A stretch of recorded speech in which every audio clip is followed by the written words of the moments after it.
For today's video, samahan nyo kami sa aking nanay papunta sa siyudad. At dito banda ay nakasakay na nga kami ng jeep papunta sa siyudad. At tila ba para kaming nagpakyaw ng sasakyan ba? Kasi kami lang pasahero Para kaming mga VIP ba na special guest na kami lang ihatid. Ay sus pastilan malapit na kami pero tila kami lang talaga yung pasahero ba. Nakiayon din yung panahon sa vlog ko na para bang special na pinag-drive kami sa pupuntahan namin.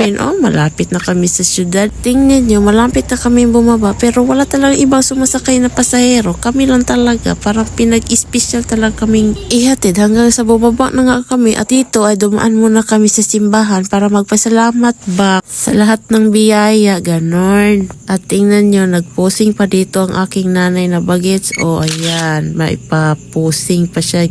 At pagkatapos namin magsamba ay dumiretso na kami naglakad at naghahanap ng makainan kasi tanghalian na at kailangan na namin mag-lunch.